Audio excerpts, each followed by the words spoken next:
الو، اخباركم ايه؟ يا رب دايما تكونوا بالف خير. تعالوا نعمل مع بعض ريحه الكحك. ريحه الكحك من الحاجات المميزه جدا، نعمل بيها حاجات كتير في البيت تكون مميزه. واحلى حاجه انك تعمليها في البيت بدل ما تجيبيها من عند العطار جاهزه، تكون موجوده معاكي دايما فريش وطعمها جميل. وهقول لكم ازاي تحتفظوا بيها وكل التكات عشان نعمل احلى ريحه كحك تكون مميزه. يلا بسرعه، بسم الله. اول حاجه معايا زر ورد. انا هنا استخدمت معايا ورد محمدي، شكله قمر كده، والريحه مش عايزه اقول لكم قد ايه مميزه. حقيقي سبيشيال جدا جدا عن اي زر ورد عادي. مش موجود عندك عادي عادي، هاتي زر ورد. تمام. ومعايا حوالي معلقه صغيره او معلقه ونص من القرنفل. تمام. وحوالي 10 فصوص من الحبهان. اختاري نوع حبهان يكون كويس جدا. وحوالي معلقه كبيره من المحلب. تمام. عايزه محلب يكون كويس برضو بيفرق. ونص عود بس من القرفه. وحوالي 10 ورقات من ورق اللورة. ومعلقتين كبار من الشمر. تمام. ومعايا هنا كمان اليانسون، هاخد منه حوالي نص باكت بس من اليانسون. انا من الناس اللي مش بتحب اليانسون كتير في ريحه الكحك، يعني كفايه قوي نص باكت من اليانسون. تمام كده، تمام جدا. بصوا معايا كمان كافوره، ورقتين كده كافوره. ايوه، هي دي اللي جنب الشمر، دي كافوره. هاخد منها بس بالظبط 3 وحدات من الكافوره. حقيقه ريحه الكحك كمان ممكن تضيفي لها كبابه صيني، لكن انا اكتفيت بكده جدا. ريحه الكحك كده ناقصها حاجه مهمه جدا، كانت بتتعمل او بتتجاب زمان من عند العطارين، اسمها خميره العرب. تمام. للاسف مش موجوده خالص دلوقتي. اللي موجود عنده يقدر يضيف منها كميه بسيطه، لكن للاسف انا دورت كتير كتير ما لقيتش خالص خميره العرب موجوده عند العطارين. بتضيف ريحه حلوه قوي برضو لريحه الكحك مع الخلطه دي. ببدا بقى احطها في الصينيه او في الطاسه اللي هحطها على البوتاجاز عشان يتحمص. تمام. بس طبعا قبل التركه دي ببدا ان انا اشيل زر الورد السيقان بتاعت الوردات. تمام. ورد المحمدي بيكون له كده زي سيقان ناشفه شويه، اللي هي الخضره بتاعت البتلات بتاعت الورد. ببدا ان انا اشيلها.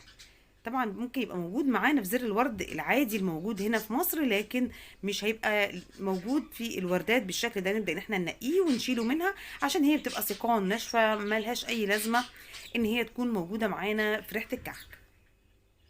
تمام. ريحه الكحك دي بستخدمها في ايه؟ زي اسمها، بستخدمها في الكحك.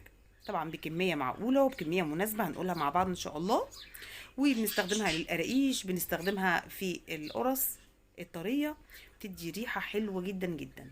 ملهاش علاقه خالص يا بنات ان احنا بنعمل الكحك او القراقيش او القرص بسمنه بلدي او بزبده بلدي. تمام.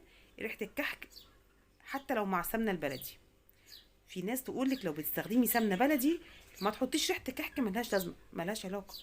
ريحه الكحك مع السمنه البلدي دي حاجه ودي حاجه. تمام. تدي ريحه تحفه. كمان السمنه البلدي او الزبده البلدي او اي منتج طبيعي يعني حيواني بيكون تقيل على المعده. تمام. فالاعشاب دي ما هي حاجات بتريح المعده وبتريح الهضم، بتساعد على حاجات كتير جدا في الاكل. مثلا عندك اللورة ده من الحاجات المهمه جدا اللي بيقلل الكوليسترول اللي موجود معانا في الاكله، انها تبقى معانا بضرر زياده. فالحاجات دي كلها بتريح الهضم وبتبقى جميله جدا، ده غير انها بتضيف ريحه مميزه جدا.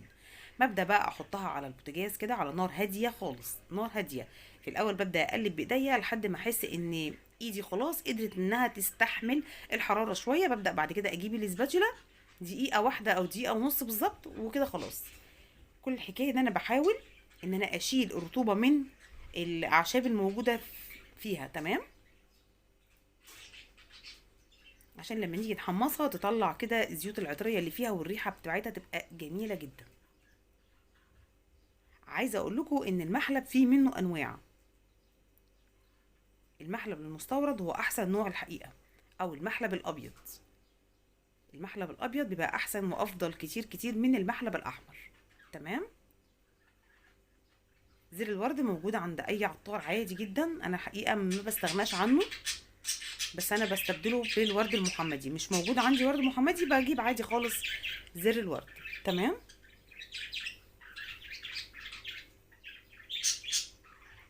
على النار هاديه، بس ان انا مجرد ما الريحه تطلع معايا كده خلاص بوقف عشان اللون بتاعه ما يغيرش.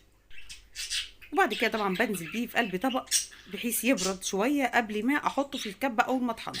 لازم يبرد الاول، ما ينفعش اطحن اي توابل وهي سخنه. تمام، نسيبها تبرد الاول في طبق بارد كده بعيد عن الحراره، وبعد كده ابدا اعمل عمليه الطحن براحتك جدا.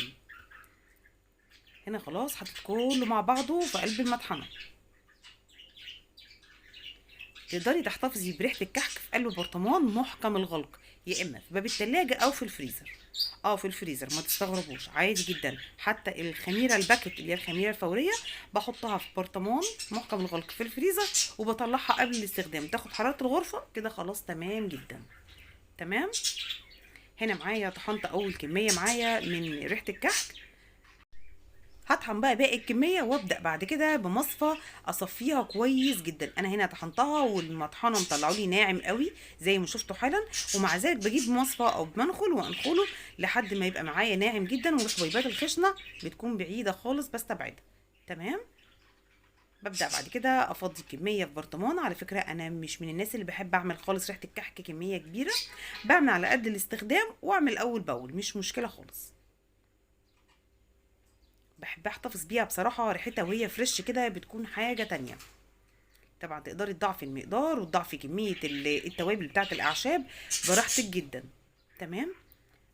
تضاعفي بقى الكميات زي ما تضاعفي منتج واحد هتضاعفي الباقي. هتعمل لك أحلى ريحة للكحك وللقرقيش وللقرص.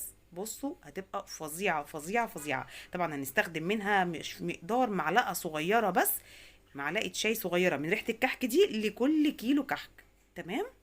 مش كتير علشان ما تقلبش معانا بمرارة ويكون طعمها مش كويس. لو عجبكم الفيديو اتمنى لايك وشير وكومنتات حلوة لطيفة. دمتم دايما في رعاية الله. باي باي.